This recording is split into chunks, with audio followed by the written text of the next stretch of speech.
Salut Blinky, félicitations pour ta victoire ici à Oswald pour la Haute-Plane.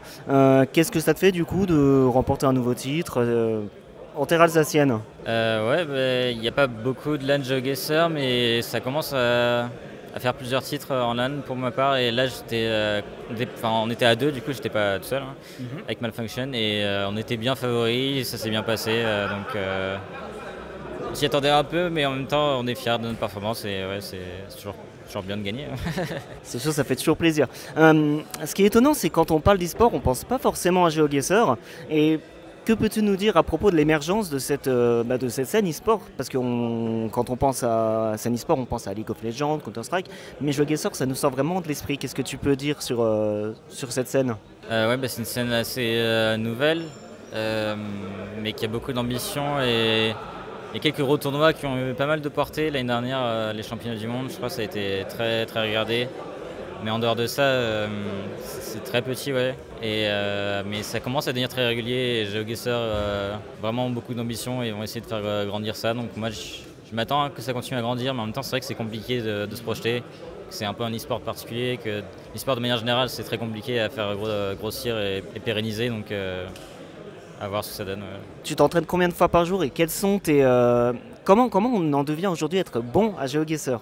GeoGuessr, c'est un jeu avec beaucoup de connaissances en fait. C'est pas forcément des skills, genre des mécaniques ou ce genre de choses, c'est essentiellement des connaissances. Il y a un peu de skills aussi, mais c'est vraiment connaître énormément de choses et ça vient avec énormément de temps à jouer, à apprendre des choses, à s'entraîner. Et du coup, la meilleure manière de progresser, c'est juste de jouer, de trouver une passion pour le jeu, pour y connaître tout le temps qu'il faut, quoi. Et moi, maintenant, je joue tous les jours parce que c'est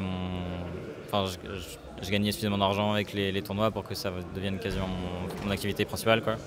Donc je fais quasiment que ça. Et ouais, donc je m'entraîne tous les jours pour ça, pour préparer la prochaine World Cup. Passionné de géographie au départ ou pas du tout? T'as appris à connaître un peu la géographie au fil des games ou c'est venu comme ça directement? Moi, j'étais plutôt de manière générale quelqu'un qui s'intéressait à beaucoup de choses et qui aimait apprendre beaucoup de choses. Et j'ai appris par exemple pas mal de. J'ai appris les drapeaux de plein de pays, les capitales quand j'étais plus jeune. Et donc j'avais des connaissances géographiques de base, des connaissances linguistiques de base qui faisaient que.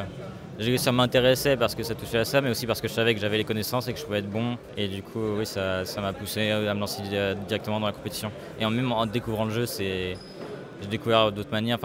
La mémoire visuelle, la mémoire, tout ça, c'est pas forcément. Tout le monde n'a pas un niveau d'égalité sur le jeu à ce niveau-là. Et c'est vrai qu'avoir une bonne mémoire visuelle et se représenter dans l'espace aussi, c'est des talents qui peuvent être utiles et qui, moi, je pensais avoir et que ça s'est bien passé en découvrant le jeu.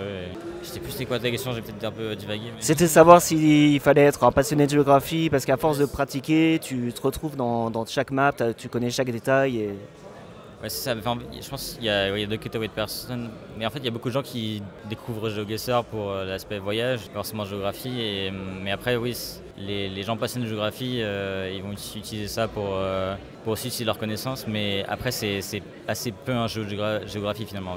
Tu vois le monde, donc forcément, c'est de la géographie. Et la connaissance de ville, tout ça, c'est quelque chose qu'il y a beaucoup de passionnés de géographie ont et qui est utile. Mais après ça, GeoGuessr, c'est un jeu à part entière et il a toutes plein de caractéristiques qui sont propres uniquement au jeu et pas à la Terre et aux pays en eux-mêmes. Merci beaucoup pour nous avoir accordé quelques minutes. On va te laisser te reposer après ta superbe victoire ici à Oswald. Bon courage pour la suite. C'est quoi ton prochain tournoi d'ailleurs?